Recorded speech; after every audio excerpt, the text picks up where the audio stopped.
Hello everybody. जैसा कि हम लोग जो है जूरिस्प्रूडेंस को कवर कर रहे हैं, तो हम लोग आज डिस्कशन करेंगे what is liability and theories of liability and kinds of liability. इसको समझने से पहले मैं आपको एक चीज़ बता देना चाहती हूँ। जैसे कि बहुत सारे लोगों की क्वेरीज होती है कि मैम मैं आपसे कैसे बात कर सकता हूँ, तो मैं डिस्क्रिप्शन में लिंक दे दूंगी। कॉल मी फॉर ऐप के थ्रू आप मुझे बात कर सकते हैं एंड इंस्टाग्राम में भी मुझे आप फॉलो कर सकते हैं, उसकी लिंक मैं डिस्क्रिप्शन में डाल दूंगी। ओके, तो चलते हैं हम लोग टॉपिक की ओर। टॉपिक है हमारा लायबिलिटी। लायबिलिटी क्या होती है? लायबिलिटी मीन्स कि जुडिशियल बॉन्ड। ओके, क्या होता है? जुडिशियल बॉन्ड को हम लोग लायबिलिटी कहते हैं, जैसे न्यायिक बंधन। तो अब यहाँ पर ये क्या चीज होता है? जैसे कि एक रॉन्ग डूअर के द्वारा कोई रॉन्ग किया जाता है, तो रॉन्ग किया जाता है तो उसके लिए रिस्पॉन्सिबल होता है कौन? रॉन्ग डूअर रिस्पॉन्सिबल होता है। तो यही हमारी हो जाती है लायबिलिटी। जैसे कि फॉर एग्जांपल, आपको पता है कि मैं बहुत ज़्यादा आपको घुमा फिरा के बताने की कोशिश नहीं करती हूँ, बहुत ही आसानी से आपको समझाती हूँ एग्जाम्पल दे देके। तो हम लोग चलते हैं एग्जाम्पल की तरफ। एग्जाम्पल है कि मैं जो हूँ, मैं खुद पे एग्जाम्पल देती हूँ। मैं जो हूँ किसी के घर में जाती हूँ और उसके यहाँ पे बहुत सारे पैसे रखे हुए रहते हैं। मेरे मन में लगता है कि अरे वाह, ये तो इसके पास तो बहुत सारा पैसा है, सामने 20,000 रुपया रखा रहता है। मेरे मन में मैं सोचती हूँ कि क्यों ना मैं इसके 20,000 रुपये का चुरा लूँ। तो चुरा लेती हूँ मैं। तो चुराती हूँ तो मैं क्या कर रही हूँ? रॉन्ग कर रही हूँ। और मैं क्या हुई? रॉन्ग डूअर हुई। तो रॉन्ग डूअर के द्वारा कोई भी रॉन्ग किया जाता है तो उसके लिए रिस्पॉन्सिबल कौन होगा? मैं होंगी। तो लायबिलिटी किसके ऊपर होगा? मेरे ऊपर होगा लायबिलिटी। तो यहाँ पर यही चीज बोला गया है कि लायबिलिटी और responsibility is the bond of necessity that exist between the wrong doer and the remedy of the wrong. यहाँ पर बोला गया है कि जैसे कि लायबिलिटी की ऑरिजिन तभी होती है जब कोई रॉन्ग किया जाए और इसका अस्तित्व जो है रॉन्ग डूअर एंड रॉन्ग के बीच होना चाहिए। यहाँ पर आपने समझ लिया कि मैंने कोई भी ऐसा रॉन्ग किया जिसकी वजह से मेरे ऊपर जो है कोई केसेस बनते हैं। और केसेस के किस प्रकार के बनेंगे? क्रिमिनल या फिर आपको हो जाती है सिविल लायबिलिटी उत्पन्न हो जाती है, क्योंकि मैं जो हूँ ऐसा चीज करी हूँ जिसकी वजह से रिस्पॉन्सिबल हूँ मैं। तो यही आपका हो जाता है लायबिलिटी। ओके, यहाँ तक क्लियर है आपको? अब हम लोग चलते हैं कि theories of liability. Theories of liability क्या होती है? थ्योरीज ऑफ लायबिलिटी दो तरह की होती है। सबसे पहला है हमारा रेमेडियल लायबिलिटी एंड सेकंड है हमारा पीनल लायबिलिटी। तो रेमेडियल लायबिलिटी क्या होती है? रेमेडियल लायबिलिटी ये होती है कि जैसे कि कोई भी मामलों को मैं जो हूँ किस तरीके से सुलझा सकती हूँ? रेमेडी के द्वारा, कंपनसेशन के द्वारा। अब यहाँ पर आपके मन में यही क्वेश्चन आ रहा होगा कि मैम हम लोग जो है कौन से केसेस ऐसे होते हैं कि जिसको हम लोग कंपनसेशन से सुलझा सकते हैं? तो आपको बता दूं मैं कि जैसे कि जो सिविल केसेस होते हैं, for example property related cases, bodily injury related cases, या फिर deformation related cases, means reputation related cases. तो ये सब हम लोग क्या कर सकते हैं कि हम लोग जो है कंपनसेशन के थ्रू जो है सुलझा सकते हैं। फॉर एग्जांपल मैं एक सब्जेक्ट भी आपको नाम बताना चाहती हूँ, जैसे कि टॉर्ट हो जाते हैं, या फिर कॉन्ट्रैक्ट हो जाता है, या फिर जो आपका एक आध और जैसे कि कॉन्ट्रैक्ट लायबिलिटी हो जाता है, असॉल्ट वगैरह, जितने भी ऐसे केसेस हैं, बॉडली इंजरी से रिलेटेड केसेस हैं, ये सब जो है हम लोग क्या करते हैं कि रेमेडी के थ्रू सुलझा सकते हैं। तो ये हमारा हो जाता है रेमेडियल आपका थ्योरी। एंड पीनल थ्योरी क्या होता है? आपके मन में यही क्वेश्चन आ रहा होगा फिर से कि मैम आप पीनल थ्योरी आपने नहीं बताया कि पीनल थ्योरी क्या होता है। पीनल थ्योरी, यहाँ पर ऐसी लायबिलिटी उत्पन्न हो जाती है कि जिसमें जो है हम जो है किसी भी मामले को क्या करते हैं? कंपनसेशन के थ्रू जो है सुलझा नहीं सकते हैं। तो किसके थ्रू सुलझाएंगे भाई? आपको तो जैसे कि आप जो है किसी की हत्या करके या फिर किसी का रेप कर दोगे तो क्या आप कंपनसेशन के थ्रू मामले को सुलझा सकते हो क्या? नहीं, आपको ऑफ कोर्स जेल होगा, आपको ऑफ कोर्स जो है फाइन लगेगा।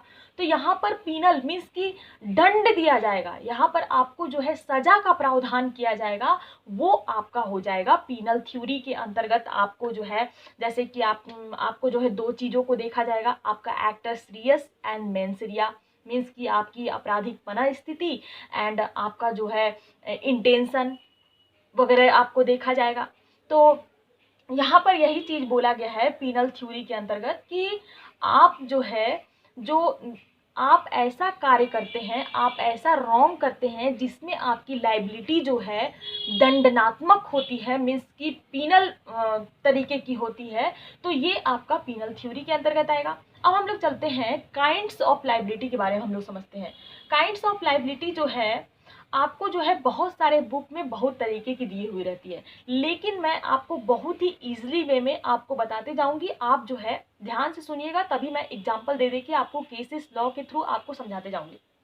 फर्स्ट है हमारा रॉन्ग ऑफ एब्सोल्यूट लायबिलिटी, पूर्ण दायित्व का सिद्धांत। यहाँ पर कभी कभी बिना बुरी भावना के नेग्लिजेंस के कारण कोई भी घटना हो जाती है, बट किसी व्यक्ति को पनिश्ड करने से पहले उसका मेंसरिया देखना अनिवार्य है। यहाँ बिना किसी दोष के भी लायबिलिटी उत्पन्न हो जाती है। जैसे कि मैंने क्या किया कि कोई ऐसा कार्य किया, मैंने कोई ऐसा एक्ट किया कि जिसकी वजह से बहुत सारे व्यक्तियों को हानि हो जाती है, तो यहाँ पर मेरी मेंसरिया देखी जाएगी कि मेरी क्या इंटेंशन थी। लेकिन क्या होता है कि विदाउट इंटेंशन के भी कभी कभी ऐसी घटना घट जाती है कि जिसकी वजह से हम लोगों को हमारे ऊपर जो है लायबिलिटी उत्पन्न हो जाती है। फॉर एग्जांपल आपका जो है MC Mehta case, okay, MC Mehta case यहाँ पर 4 से लेके 6 दिसंबर के बीच में 1985 में ऐसी घटना हुई थी। यहाँ पर एक मोस्ट इम्पोर्टेंट क्वेश्चन निकल के आता है। मोस्ट इम्पोर्टेंट क्वेश्चन यहाँ पे निकल के आता है, आप जो है करीब मैं आपको बता सकती हूँ 100 से अधिक बार ये क्वेश्चन पूछा गया होगा कि एमसी मेहता के केस में जो है कौन से गैस का रिसाव हुआ था। आप मुझे कमेंट बॉक्स में कमेंट करके बताएंगे, लास्ट में मैं आपको बताऊंगी कौन से गैस का रिसाव हुआ था। यहाँ पर क्या हुआ था कि यहाँ पर किसी की रिस्पॉन्सिबिलिटी नहीं थी, किसी की लाइबल नहीं थी, किसी की मेंसरिया नहीं थी, लेकिन एक ऐसी घटना हो गई, लेकिन फिर भी उसके लिए उन्हें लाइबल होना पड़ा। तो ये आपका हो जाता है एब्सोल्यूट लाइबिलिटी। ओके, अब यहाँ पर चलते हैं, सेकंड है आपका वाइकेरियस लाइबिलिटी, जिसे हम लोग प्रतिनिधिक दायित्व भी कहते हैं। आमतौर पर प्रत्येक व्यक्ति अपने किए गए वर्क के लिए रिस्पॉन्सिबल होता है, बट कुछ परिस्थितियां ऐसी होती है जिसमें वह अपने वर्क के लिए नहीं, रेदर देन दूसरों के कार्यों के लिए रिस्पॉन्सिबल होता है। वाइकेरियस लाइबिलिटी जो है यहाँ पर क्या होती है कि जैसे कि मैं हूँ, ओके, मैं किसी कंपनी की प्रिंसिपल हूँ, मीन्स की ओनर हूँ, तो मैं अपने कंपनी को बढ़ाने के लिए मैंने जो है एजेंट रखा है।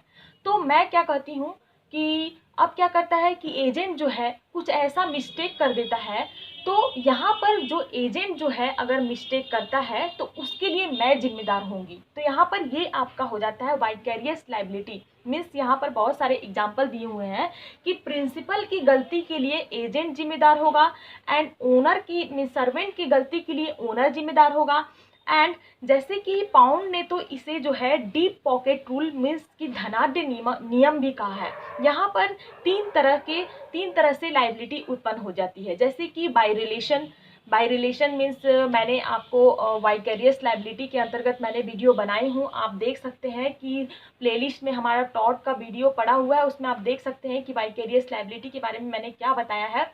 बट आपको मैं एक बार रिव्यू करा देना चाहती हूँ कि बाय रिलेशन मीन्स कि मैंने क्या किया कि मैंने अपने एजेंट को कहती हूँ कि भाई तुम जो ये कार्य करना, ओके, और एजेंट के द्वारा कोई कार्य किया जाता है और उसके द्वारा क्या होती है गलती हो जाती है, तो इसके लिए मैं जिम्मेदार होंगी। ओके, अब यहाँ पर बाय कॉन्ट्रैक्ट, अब मैंने कोई भी कॉन्ट्रैक्ट किया, उसमें कुछ भी गलती हो जाती है तो उसके लिए कौन जिम्मेदार होगा, बिना हमारी लाइबिलिटी के भी मैं जिम्मेदार होंगी। अब यहाँ पर थर्ड है by ratification. Okay, by ratification के अंतर्गत भी यहाँ पर लाइबिलिटी जो है उत्पन्न हो जाती है। ओके, अब हम लोग चलते हैं थर्ड जो हमारा काइंड है लाइबिलिटी के अंतर्गत, हमारा हो जाता है स्ट्रिक्ट लाइबिलिटी, जिसे हम लोग कठोर दायित्व भी कहते हैं। इसे हम लोग नो फॉल्ट थ्योरी भी कहते हैं। Okay, no fault liability, sorry, no fault liability भी कहते हैं। एंग्लो अमेरिकन लॉ से इसे लिया गया है, एंग्लो अमेरिकन लॉ से इसे इंडिया में लाया गया है। अब यहाँ पर ये चीज बात होती है कि जैसे कि किसी के द्वारा पूर्ण सावधानी एवं सतर्कता, मीन्स कि यहाँ पर बहुत सारे हमने क्या किया कि बहुत सारी सावधानी बरती, सतर्कता बरती, लेकिन फिर भी ऐसी घटना घट जाती है कि जिसके लिए लाइबल मुझे होना पड़ता है, तो यही आपका स्ट्रिक्ट लाइबिलिटी होता है। जैसे कि फॉर एग्जांपल रॉयलैंड वर्सेस फ्लेचर का केस है। ओके, रॉयलैंड वर्सेस फ्लेचर का केस, यहाँ पर मैंने इसके ऊपर भी वीडियो बनाया है, लेकिन मैं आपको इसे थोड़ा डीपली आपको बता देना चाहती हूँ कि रॉयलैंड वर्सेस फ्लेचर के केस में क्या हुआ था कि डिफेंडेंट के द्वारा क्या किया गया था कि हर एक सावधानी बरतते हुए उसने क्या किया कि अपने जो एरिया है उसके अंतर्गत उसने एक जैसे एक जलाशय जिसे हम कह सकते हैं जिसमें पानी भर के रखा जाता है, उसको खुदवाता है। खुदवाने के बाद क्या होता है कि वो जो उसके जितने भी ठेकेदार हैं, कॉन्ट्रैक्टर है, उसके द्वारा खुदवाया जा रहा था।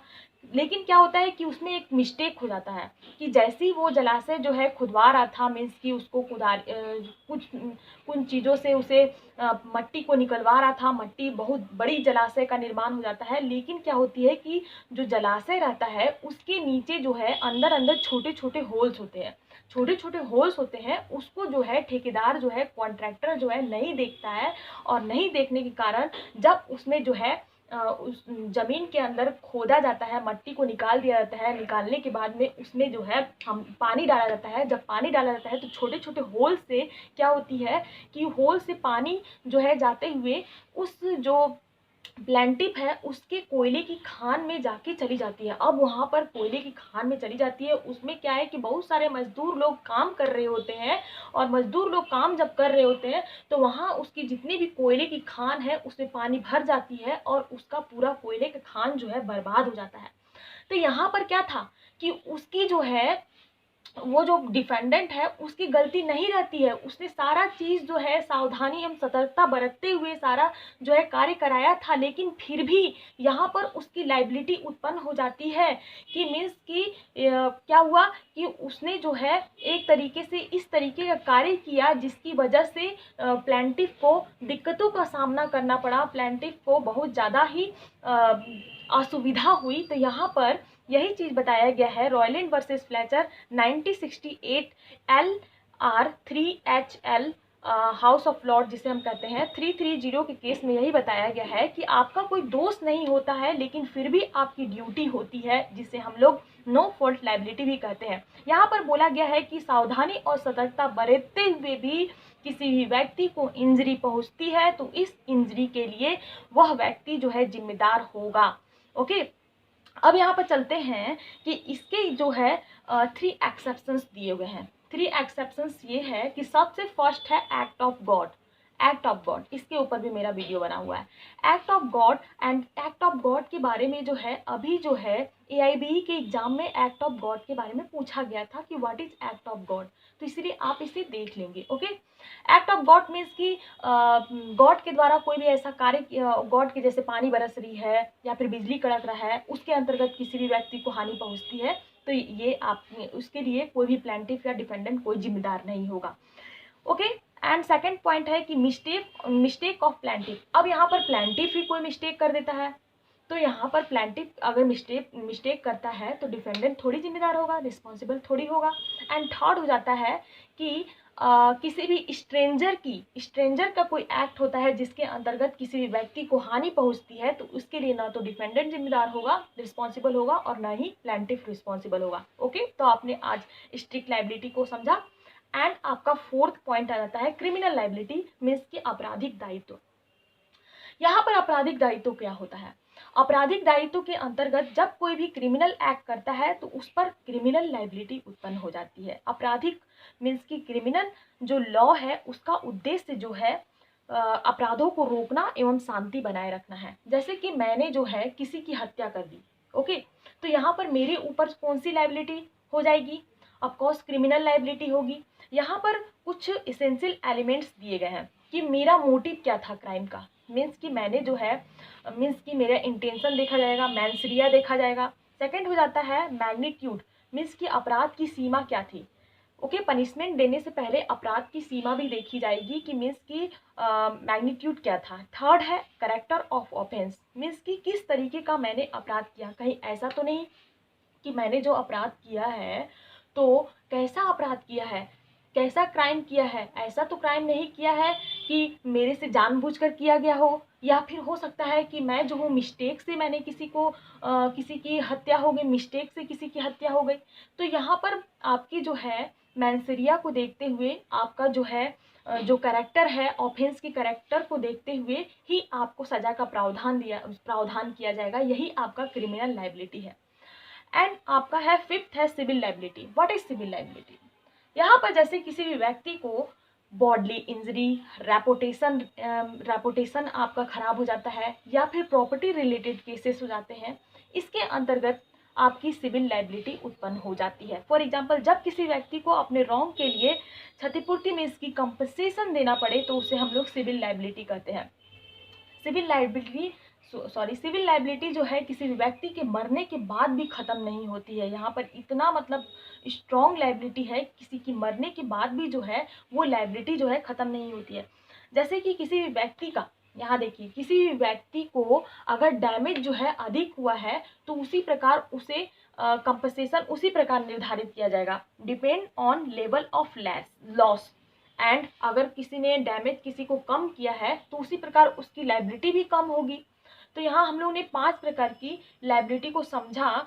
एंड आपने थ्योरीज ऑफ लायबिलिटी को भी समझ लिया। एंड सामन ने क्या चीज़ कहा था, लायबिलिटी की ऑरिजिन तब होती है जब किसी के व्यक्ति के द्वारा रॉन्ग किया जाए तो उसका जो अस्तित्व है वो रॉन्ग डूअर एंड रॉन्ग के बीच में होता है। यही चीज़ आपका लायबिलिटी है। ओके, तो आपने समझ लिया कि what is liability and what is theories of liability and what is kinds of liability. And don't forget to subscribe my channel. Till then, bye bye, thank you.